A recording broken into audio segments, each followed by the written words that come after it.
अचो मित्र पा अज सच्ची गाल कार्यक्रम में शुरुआत में गीते जे गीत पुस्तक जे 5वें अध्याय जी 6 कलम वांचियूं। हिते लिखल है का आऊं मुझे प्रीतम ला मुझो दरवाजो खोलियो आहे पण मुझो प्रीतम होॾांहुं खसी वियो हो। हू बोलियो तॾहिं मुझो मन ना हिम्मत थी वियो हो। आऊं इनके गोतियो पण हू मूंखे लधो न। आऊं इनके बुलायो पण हू मूंखे कीअं जवाबु ॾिने न। हाणे प्रियतमा पंहिंजे प्रीतम खे गोती रही आहे। ही 5मो गीत आहे। पंहिंजो राजा दरवाजे वटां खिसी वियो आहे। इन जो ॾोख ने चिंता प्रियतमा ज़ाहिर करी रही आहे। अहिड़ो लॻे थो कि संगत में कीक खोट पई आहे। मित्र, ही बाबत ऊज वताए थी कि प्रभु यीशु ख्रिस्त ते विश्वास करे पोइ ने उन्ही जी घणे वाट नेरे छतां जीवन में कोई पाप आहे ने पाप से ईश्वर पवित्र आत्मा ॾुखी थिए थो। उन पाप जे कारण ईश्वर पर जो संपूर्ण स्वार्पण ने पूरी अधीनता न आहे ने पाप हमेशा पाके ईश्वर નું छेटो કરી દેતો। ईश्वर जी संगत से अलग કરી દેતો। इन जो अर्थ ऊ न आहे कि पां पंहिंजो उद्धार विञायो आहे कि ईश्वर पवित्र आत्मा पामे जा हलिया विया आहिनि न, पण एतिरो त चौकस आहे कि पाप उद्धार जो तारण जो आनंद छीनी गिने थो ने ईश्वर पवित्र आत्मा खे रिझाए थो, ॾुखी करे थो। प्रभु यीशु ख्रिस्त ते विश्वास करे पोइ पाप में रोणो पाला निराशा ॾुख ने हताशा ॾे थो। तंहिं लाइ पाप क़बूल કરીને ફરીથી પ્રભુ ઈસુ સાથે મજબૂત સંબંધમાં અચણો ઘણે જરૂરી છે। પ્રભુ ઈસુ ખ્રિસ્ત આંકે છડીને હલ્યા વેંદા ન, આંકે છડેલા મંગે પણ નતા, પણ પાપ કબૂલાત કરી પાછો પ્રભુ ઈસુ ખ્રિસ્ત સાથે મેળ કરે જી અતિ જરૂર है। अचो पाण अॻियां वधंदे गीते जे गीत पुस्तक जे 5वें अध्याय जी 7वीं कलम वांचियूं। नगर में रोन मारींदल चौकीदार जो मूंखे भेटो थियो, उन्ही मूंखे मारियो ने घायल कयो। चौकीदार मुंहिंजो बुरखो मुंहिंजे शरीर मथां छिनी ॻणे। मित्र, हिते कन्या वर जे संगत वगर जी आहे कारण जीवन में कोई गुप्त पाप आहे ने पाप जे कारण इन जो संबंध टुटी वियो आहे ने अहिड़े टाइम में ऊ ॿाहिरां निकिरे थी जिते इनके अपमान मार ने सतावणी मिले थी। समाज मंडल जेको ख्रिस्त जी जगत ला साक्षी रूप थिजो आहे। प्रभु यीशु ख्रिस्त वगर जी व्यक्ति का समाज मंडल ख्रिस्त के पवित्र आत्मा जे पराक्रम वगर प्रगट करे थी ने तंहिं इनके नकामी मुसीबत वेठणी पए थी। ईश्वर इच्छा ने व्यवस्था प्रमाणे पाके प्रभु यीशु ख्रिस्त ला साक्षी रूप थिजी જરૂર है। ખ્રિસ્ત લા ડોક સહન કરીંદલ સમાજ મંડળ વધુ અસરકારક રીતે સાક્ષી ડીંદલ થઈએ તો ને જીવે તો પણ તેલા વ્યક્તિ के ने समाज मंडल के ख्रिस्त के आधीनता में पवित्र आत्मा जे भरपूरी पणे जी जरूर है। कन्या के जॾे मार पियो है, घोर अपमान थियो है, तॾे वो कोरो चेती सुणो गीते जे गीत पुस्तक जे 5वें अध्याय जी 8वीं कलम। हे यरूशलेम जी पुत्री, आऊं आके 100 ॾींहं तो कि ज आके मुझो प्रीतम मिले तो चौजा का आऊं प्रेम पीड़ित आहियां। प्रीतम ला प्रेम पीड़ित प्रियतमा। हाणे यरूशलेम जी कन्या विनंती करींदे पंहिंजे प्रीतम विषे जाण करेला जणाए थी। प्रियतमा हाणे पंहिंजो शणगार ने सौगंध विनाए वेंदे आहे। हाणे इन जी ख़राब हालत थी वई है। ईश्वर पुत्र के मिलेला ॿारहा जी न पण हृदय जी सुंदरता जी ने तैयारी जी ज़रूर है। जॾहिं यरूशलेम जी छोकिरीअ खे प्रियतमा पंहिंजे प्रियतम जा समाचार ॾींदे जणाए थी तॾहिं यरूशलेम जी छोकिरियूं कहिड़ो जवाबु ॾे थी। सुणो 9वीं कलम। गीते जो गीत 5मो अध्याय कलम 9। हे स्त्रीअ में खासी सुंदरी तो जो प्रीतम ॿिए कंहिंजे प्रीतम करता कुरो वधू खासो आहे। तूं इन प्रमाणे असांखे 100 ॾींहं थी। मित्र, यरूशलेम जी छोकिरियूं हाणे महत्व जा सवाल पुछे थी। तो जो प्रीतम केरु आहे ने कहिड़ो आहे। कुरो ऊ खासो ने विशेष आहे। उनमें कुरो ॿिया वधू गुण लक्षण आहिनि। कुरो ऊ हिकिड़ो खासे में खासो आहे। हा मित्र, हिन सवाल जो जवाब हा में आहे। यीशु ख्रिस्त सर्वश्रेष्ठ आहीं। ऊज मात्र उद्धारकर्ता ने सत्य ईश्वर आहीं। उन्हीज पाला मेड़े पापीला पंहिंजो रक्त ने प्राण ॾेई ॾिनो आहियो जेको पिण ते विश्वास करींदल ला पाप जी माफ़ी ने शाश्वत जीवन जी भेंट ॾिनो आहियूं। उन ज पाप में जा छुटकारो ने शैतान जे बंधन में जा जाकारो ॾिनो आहियूं। ही यीशु सर्वश्रेष्ठ ऐं हू सर्वोत्तम ऐं जेको प्रभु यीशु में व्यक्तिगत अंगत अनुभव कयो हुयो, उहो घणे ચોક્કસ રીતે ने पूरी खातिरी से चई सघनि था कि यीशु मूला सर्वश्रेष्ठ आहीं, उहो मुंहिंजा मुक्तिदाता आहीं। अचो हाणे पाण उहो प्रियतमा जो वणंदो जवाबु सुणेला। पाण हाणे गीतनि जे गीत पुस्तक जे 5वें अध्याय जी 10 થી 16 कलम सुणो। हिते लिखियलु आहे कि मुंहिंजो प्रीतम दोहरो ने रातो आहे, उहो 2000 में खासो आहे। इन जो मथो ऊची जात जे सोन जहिड़ो आहे। इन जी लटूं भरावदार ने कागड़े जहिड़ी कारी आहे। इन जी अखियूं पाणी जे नाली वटे उबल होले जहिड़ी आहे। हू दूध से दूतल ने बरोबर वेरायेली आहे। इन जा गाल सुगंधी द्रव्य जे क्यारे जहिड़ा आहिनि ने सुगंध जी पाड़ जहिड़ा आहिनि। जंहिंमें जा बोड़ जो अर्क जरंदो वे अहिड़ी गुल छड़ी ऐं जा जहिड़ा इन जा होठ आहिनि। इन जा हथ पोखरा जड़ियल सोन जी वींटी जहिड़ा आहिनि। नीलम से ऐं मढल हाथी दंद जहिड़ो इन जो शरीर आहे ने इन जा पग चोखे सोन जी कुंभीअ में वेरायला संगे मरमर जे थंभले जहिड़ा आहिनि। इन जो ॾेखाव लबानोन जहिड़ो ने एरेंज झाड़ जहिड़ो उत्तम आहे। इन जो मोह अति मधुर आहे, हा उहो अति मनोहर आहे। हे यरूशलेम जी छोकिरियूं, ही मुंहिंजो प्रीतम ने हे मुंहिंजो मित्र आहे। प्रियतमा पंहिंजे प्रीतम खे अंगत रीते ओळखे थी, जाणे थी ने तंहिंला ज उहो घणे सन्हे में सन्ही ॻाल्हि जी साक्षी ॾिए थी ने अहिड़ी ज रीते प्रभु यीशु ख्रिस्त खे अंगत रीते ओळखींदड़ व्यक्ति यीशु प्रभु केरु आहे, कहिड़ा आहिनि, उन कोरो कीअं हुयो, उहो घणे ख़ासि रीते जणाए थो। उहो उन खे घणे प्रेम करे थो ने उन जे अचे जी वाट नेरे में जीवे थो। तंहिं लाइ उहो यीशु प्रभु विषय मिड़े जणाईअ था। मित्र, हिते हिन जिन प्रीतम जो वर्णन करे में आयो आहे, उहो उन जे आंतरिक चरित्र जो, उन जे व्यक्तित्व जो वर्णन आहे। मित्र, प्रभु यीशु ख्रिस्त पापी मानवी जा हिकिड़ा मात्र तारींदड़ आहिनि। उज भक्ति करे योग्य ने मान महिमा मेड़वे लाइक़ प्रभु आहिनि। ईश्वर जे प्रेम जो साक्षात अनुभव कराईंदड़ प्रभु यीशु ख्रिस्त ऐं ने तंहिंला था उहो प्रियतमा पंहिंजे प्रीतम लाइ जणाए थी कि उहो पंहिंजे मौजे चुंबन से मूंखे चुंबन ॾे।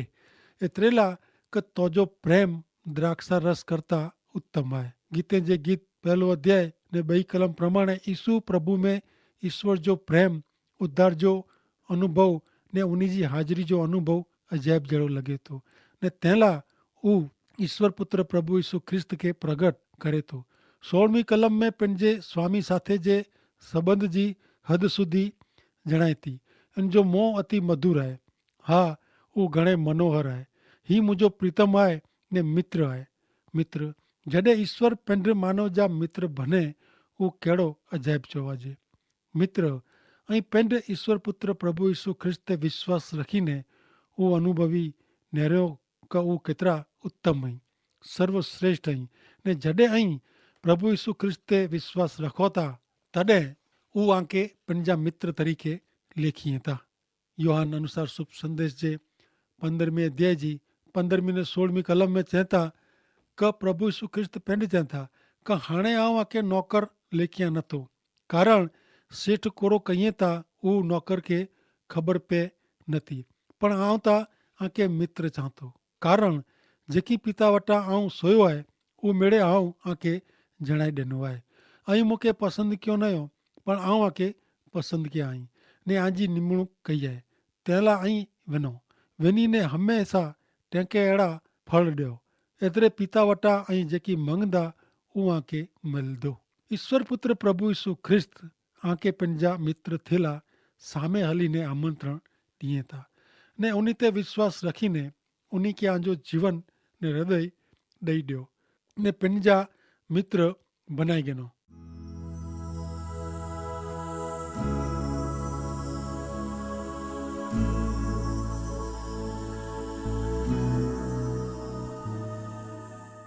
सॼी दुनिया के मूंखे ने आके सृजनार उत्पन्न कंदड़ મૂજા ને આજા પાપ जो પૂરેપૂરો દંડ ભરપાઈ કરીંदल ने पाप मरण जे ने शैतान के हाराईंदल सचई प्रभु यीशु ख्रिस्त सर्वश्रेष्ठ आई।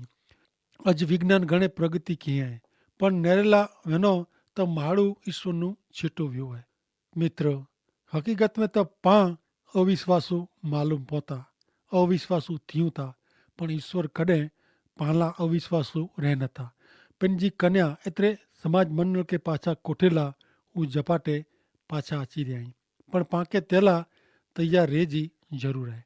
माथी अनुसार शुभ संदेश जे 25वें अध्याय जी पहली 13 कलम में जणाई में आयो है कि आकाश जे राज्य जी सरखामणी हिन रीते करी सकाजे। दो कन्या पंहिंजा दीवा दुखाईने वर राजा के मिलेला वई उन्हीं में 5 मूर्ख वी ने 5 डाई वी।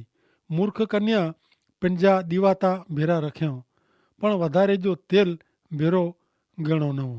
जॾहिं समझदार डाई कन्या पंहिंजे दीवे भेरो पूरतो तेल कोपी में गणो। वरराजा के अचे में थोड़ो टाइम लगी वियो ने मोड़ो थियो ने तैसे कन्या के निंद्र आ वई ने जोका खेंदे खेंदे ऊ सुम्ही रहियूं। अधु रात जो पुकार थियो वरराजा अची विया आहीं उन्हीं के मेरेला अचो। ॾोह कन्या जागी वई ने पंहिंजा दीवा दुखायूं ने पोइ मूर्ख कन्या ॾाई समझदार कन्या के चयूं कि आ वटि जेको थोड़ो तेल आहे उहो ॾियो कारण असांजा दीवा उजी वञे था। समझदार ॾाई कन्या जवाब ॾिनो ना पा मीणी के पूरतो थिए एतिरो तेल न आहे बाज़ार में वञो ने आला विकांदो गिनी अचो। तेला मूर्ख कन्या बाज़ार में वई एतिरे में ता वरराजा आया ने जेको 5 कन्या तैयार हुई ऊ वरराजा भेरी लग्न जमण में वई ने दरवाजो बंदि करे में आयो। यादि रखो जेको 5 कन्या तैयार हुई ऊ लग्न जमण में वई ने दरवाजो बंदि करी ॾिने में अचे थो। पोइ 2 कन्या पण आ वयूं उन्हीं रड़ियूं वेदो प्रभु प्रभु असां लाइ दरवाजो खोलियो पण वरराजा जवाब ॾिनो आवां के ओळखा नथो। यीशु उन्हीं के चयो सम्झाईंदे चवंदा कि सावध रहो कारण ऊ ॾींहुं क पल जी आंखे ख़बर न आहे। सचाई मित्र पांखे पल जी पण ख़बर न आहे कि उहो टाइम कॾहिं अचींदो पण ज़रूरु आहे उहो टाइम अचींदो तॾहिं पांखे तैयार रहिजी। जॾहिं प्रभु यीशु ख्रिस्त पंहिंजी कन्या एतिरे के समाज मंडल के कोठेला अचींदा उहो 5 कन्या वाट नेरी नेरी ने सुम्ही रहियूं ने उन्हीं जो तेल पण खुटी पियो ने दीवा पण उजाई विया। जॾहिं जाॻियूं तॾहिं दीवे में तेल न हो ने अंधारे में ज रहियूं। जेको समझदार कन्या हुई उन्हीं वटि वधारे जो तेल हो ने जाॻंदी हुई ने उहो तैयार हुई। उहो वरराजा बेरी जमण में वयूं ने दरवाजो बंदि करी ॾिने में आयो। उहो कन्या घणे रड़ियूं वेदो प्रभु असां लाइ दरवाजा खोलियो पण दरवाजा खोलिया ने वरराजा जवाब ॾिनो आवां के ओळखा नथो। मित्र पां किथे आहियूं उहो पिंड के तपासे जी ज़रूरु आहे। समझदार ॾाईअ में का मूर्ख में। मित्र दरवाजो अञा खुलो आहे ने प्रभु यीशु आमंत्रण ॾींदे चवनि था कि आई मेड़े मूं वटि अचो सावध रहो उहो ॾींहुं का उहो पल कॾहिं अचींदी उहा खे ख़बर न आहे। ईश्वर पिता उद्धार मुक्ति जो अभियान 2000 वरे अगाऊ नु शुरू कयो हुयो। इनमें मिणी के अचे जो आमंत्रण ॾिने में आयो आहे। प्रभु यीशु ख्रिस्त के जग में हलायो। प्रभु यीशु ख्रिस्त मानव पाप जो दंड पिंड ते भोगवियो ने मानवी मात्र ला शाश्वत जीवन जो मार्ग तैयार कयो हुयो।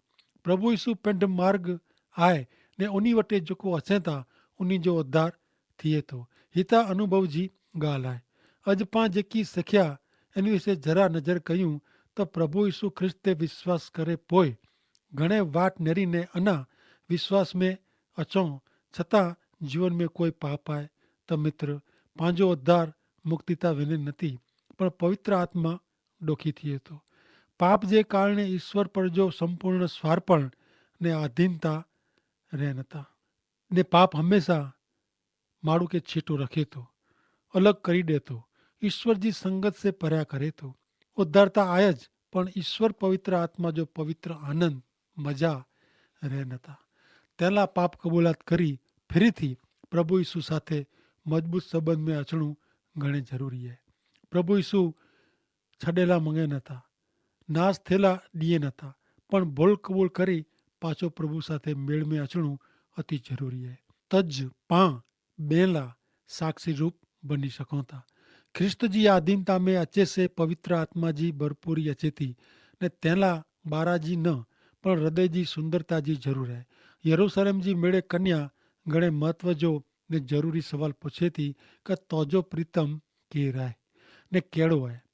हाँ मित्र, ही सवाल जो जवाब हाँ में है. यीशु ख्रिस्त खासे में खासा सर्वश्रेष्ठ है. ऊज मात्र उद्धार करता ने सत्य ईश्वर है ने ऊज पांच जड़े पापीला पण जो जीव दे देनो ने मानवी मात्रला एतरे उद्धार ने विश्वासीला पाप जी माफी ने अनंत जीवन जी भेट देनो आयो. ही प्रभु यीशु ख्रिस्त सर्वश्रेष्ठ ने सर्वोत्तम है. जो को ईश्वर पुत्र प्रभु यीशु ख्रिस्त जो व्यक्तिगत अंगत अनुभव क्यों हो वो पूरी खातरी से चई सके था कि यीशु मुला सर्वश्रेष्ठ खासे में खासा आई. वो केड़ा आई उनी मानवला कोड़ो क्यों हो वो खासी रीते जाने था ने बेके जणाय पण था. वो व्यक्ति ईश्वर ते घणे प्रेम करे तो उनी जे अचे जी वाट न रहे तो ईश्वर जो संपूर्ण ने साक्षात अनुभव कराईंदल प्रभु यीशु ख्रिस्त आई ने अहीं जडे प्रभु यीशु ख्रिस्त ते विश्वास रखो था तडे वो आंके पंजा मित्र तरीके लेखीए था ने चहता अहीं मूंखे पसंद न कयो पण आऊं आंके पसंद किया. अहिड़ो चईने प्रभु यीशु ख्रिस्त आंके पंजा मित्र थेला सामे हलीने आमंत्रण ॾिए था ने उन्हीं ते विश्वास रखीने उन्हीं के आंजो जीवन ने हृदय ॾेई ॾियो ने पंजा मित्र बनाए गिनो. सॼी दुनिया के मूंखे ने आंके सृजनार मुझे ने आजे पाप जो दंड पूरे पूरो भरींदल पाप मरण ने शैतान के हराईंदल सच्चाई प्रभु यीशु ख्रिस्त सर्वश्रेष्ठ खासे में खासा आई. माण्हू ईश्वरનું छीटो वियो आहे. पां अविश्वासी बन्या आहियूं पण ईश्वर कॾहिं पाला अविश्वासू रह नथा. पंहिंजे समाज मंडल तरीक़े जी कन्या के कोठेला ऊ पाछा अचनि था तॾहिं विश्वासी के तैयार रहे जी ज़रूर है. पां उन्हीं के गमो अहिड़ा वाणी विचार ने वर्तन में ईश्वर जे संतान तरीक़े जो जीवन पांखे जीवे जो है. कदाच अज प्रभु अचे नेज पांखे पिंड बेरो स्वर्ग में कोठी वञे त कोरो पंहिंजो स्वर्ग जे लायक जीवन है. पांखे हिते पण पां बेरा प्रभु आई अहिड़ो ऊंचो प्रकार जो जीवन जीवे जो है. प्रेम आनंद शांति ने चोखो जीवन जीवे जो है. अहिड़ो पंहिंजो मन हृदय बनाए जो है. पवित्र आनंद शांति ने पवित्र जीवन की शुरुआत विश्वासी के पृथ्वी ते करे जी है. पां में जो वैरभाव खोटी मोड़साई खार ईर्षा अदेखाए वे ने ते बेरो लोभ खार गुस्सो वे त पां पिंड के विश्वासी क ईश्वर जा बाळक तरीके जो दावो करी सघूं नथा. जो अहिड़ी बूंडाई वे त पां ईश्वर के ओळख्या ज नहीं अहिड़ो साबित थिए थो. नेरला मित्र हिते पृथ्वी ते ज पां खासा नहीं हूं तो स्वर्ग में राज्य में नेरी सकंदासीं न. तंहिं लाइ पवित्र ग्रंथ बाइबल में चवनि था का आमे जेको बूंडाई आहे उहो छॾी ॾियो ने नवे सर्जन तरीके जीवन जीवियो. प्रभु यीशु ख्रिस्त के पैरी गिनो उन्हीं जा वचन जीवन में व्यवहार में विचार वाणी वर्तन में वणी गिनो उतारी गिनो. जीवन में उन्हीं जे वचन के पहलो स्थान ॾियो जेथी आमे रोजे रोज बदलाण अचींदो. पवित्र आत्मा जा फल प्रेम आनंद शांति मायाळु स्वभाव भलाई विश्वास नम्रता संयम पंहिंजे जीवन में ॾेखारणा खपे. अहिड़े फल वारे जीवन सेज पांखे दुनिया में जीवियो खपे जेथी पांखे प्रभु यीशु ख्रिस्त साथे रे में उन्हीं जी संगत में कीअं अजाणियो नहीं लगे. ईश्वर जा संतान के जीवन जीवे से ईश्वर जो महिमा थिए थो. तेला विश्वासी हरेक के प्रभु में वचन प्रमाणे जीवे जी जरूर है અને તે માટે ઈશ્વર પિતા આંકે પણ આશીષ દ્યો. આમીન.